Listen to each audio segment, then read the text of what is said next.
Hi there, it's Tessa with Hip Over 50. So, yes, I'm sitting in my car. I came down to the coast for a walk and I thought I might film this outside for you, but it's kind of nasty out there. We've had days and days and days of no sun. So, and it's kind of misty out there.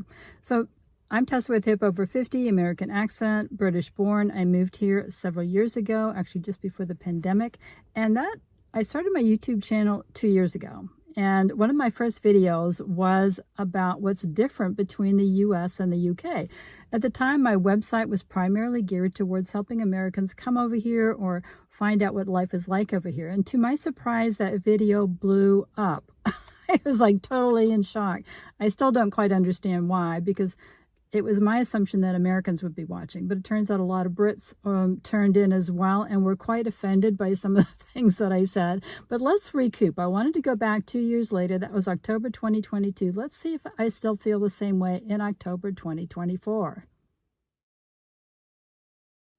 So one of the things that I talked about before was customer service, how it really is different between the US and the UK. And I have not changed my mind about that. I think customer service could improve over here. That's one thing I think that Americans do really well. They go out of their way to help people. I've had a couple cases here.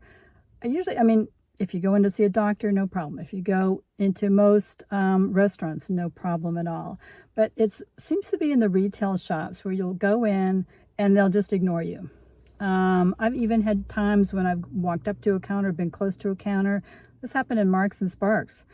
And they just ignored me. And I kind of started walking towards them. And she said, "Oh, no, I can't help you. I'm busy doing this." And I'm like, "Oh, excuse me." I thought it was kind of odd that you would not want to help somebody who is ready to pay you money. But anyway, that is one thing I think hasn't really changed for me. I really still do think that customer service is not about jumping at people as they walk in the door. It's about being available and, answering questions or being at least open to helping somebody. I recently was looking for some walking boots. I went into a shop I'd never been in before, and I was I was talking to myself, really. I was trying to say, well, I like this about it, but I'm not sure about that. And the lady there couldn't have been more helpful. She wasn't intrusive. She was just there to listen and offer a response, or maybe, yes, this is this, or that is that. And it really helped me make a decision. Plus, it made me want to buy the shoes there. It's that sort of goodwill thing going on. So it does exist, and it is possible. But yeah, I think Americans still tend to go more out of their way and are more prone to go the extra mile to help you. And then second on my list of things that I thought were really different here was driving. Now, I had just passed my driving test and I was quite traumatized by it at all. It wasn't just the driving test or driving on the other side of the road. Driving on the other side of the road is not really the big deal once you get used to it. I now go back and forth. I can drive, in the US or France, and my brain just has to make a little adjustment. But it's the driving conditions. So the roads are much more narrow here, as you would expect. It's a small island. A lot of the roads were developed when, horse and carriages were used. Oh, just horses were used for transportation. And there isn't a lot of parking space. So I also mentioned that people will park on the pavement, which they do.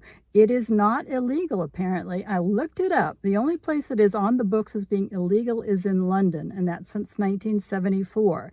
So it's not advised. You might get told off for it or get a ticket, but people do it all the time because sometimes the roads are just too narrow. The town I used to live in, there's one road that's super narrow, and it has a lot of, heavy trucks, and it's kind of a main artery, and people live there too. So it's just a question of the roads are much narrower here. You may encounter tractors. Tractors could be up to 40 feet long. That's a big vehicle on a small country road. I've encountered tractors. I've encountered horses, people riding horses. And yeah, you just have to be able to adapt at a moment's notice because road conditions here are quite different than they are in the US. So that is just a tip. I haven't really changed my mind about driving on the other side of the road. Like I said, I think I was having a bit of backlash from having to take my test. But I do think the road conditions here are quite different than they are in the US. So that is something Americans will have to get used to. Okay, the third thing I had on my list of things that were really different here is buying and selling property. And my opinion hasn't really changed on that either. In fact, it's gotten worse since the pandemic, apparently. It takes you about 7 months, 209 days on average, once you start putting your house on the market to completing on a purchase. And 5 months of that is if you've already got a buyer, it'll take you 5 months on average to complete a purchase, which is kind of outrageous because in the US, I know I've done it, you could close on a house in 30 days. But over here, the paperwork is paperwork. It's not digital. Everything is handled by conveyancers, which could be either a conveyancing company or a solicitor, a lawyer.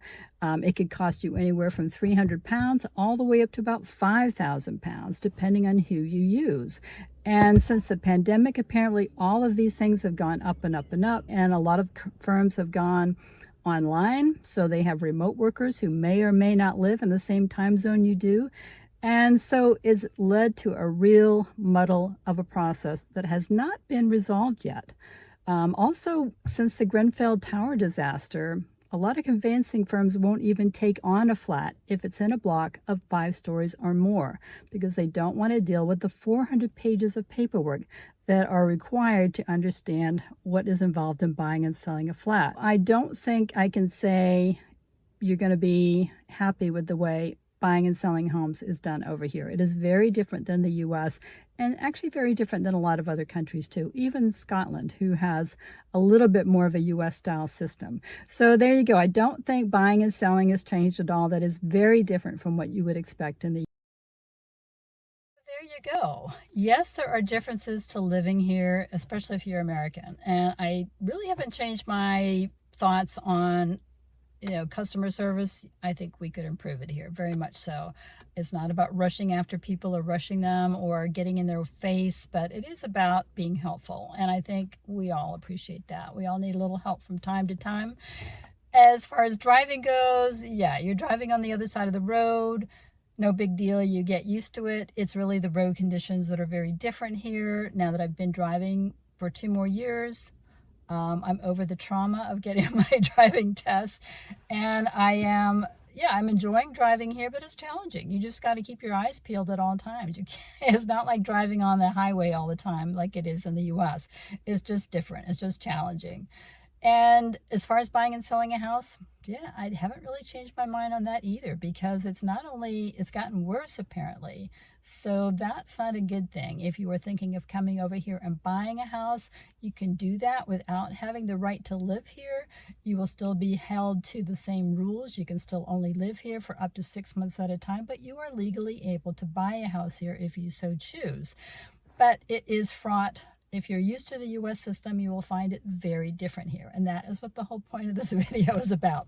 Now, back in 2022, like I said, I was a newbie. I had just started my YouTube channel, and I just sort of, I didn't even know what I was doing. I just sort of thought, oh, I'll tell Americans what's different here. But what I missed out was the good differences. Some of those may be perceived as criticisms. Yeah, I suppose they could be seen that way, but they're not. It's just different. Just like there's things in the US that I think you would find very different if you're coming over here.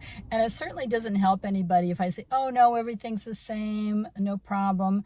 People can be prepared if they know what to expect. And I think that's all I'm trying to do here. But let me get into some of the good differences. So one of the things that really gets me about living here is I love the variety of being able to go outside. Even a crummy day like this, there's people walking around me, people get out, and you can go to the pub if you want, you can go for a walk, you just bundle up. And I love the fact that the nature and outdoors is so accessible here. I love the fact that I can hop on a train or even a bus and go into London for the day. I love the variety of things there are to do here, and it can be such a beautiful place. I mean, obviously, we've had seen sun here for days, but it's one of the downsides. Nowhere is perfect, and yet the lifestyle here, I think, is really fabulous. I think if you've lived here all your life, you may not appreciate that difference, but there is so much to do here. I think you will never be bored. You never have to be bored. So I really appreciate that. I think Yeah, I'm filming this the day after the US elections, and I have a very, very heavy heart about it. And I think that's one of the things I appreciate about it here is yes, there may be misogyny here. Yes, there may be some racism here, but they are still willing to elect a woman to the highest office, as well as doesn't matter what color she is. I mean, they just made Kemi Badenoch, a black lady, the head of the Tory party. So they're open-minded in that way. And, yes, there's divisions here, but nothing like there is in the US. So you will find that very different here. Women, I think, again, there's some of the same age-old attitudes that exist everywhere about men and women, but the majority of the time, I feel perfectly safe here. I think the fact that women here have the right to choose, they have good health care, and they have the opportunity to, like I said, to be voted to the highest office in the land that's the stuff that's really important.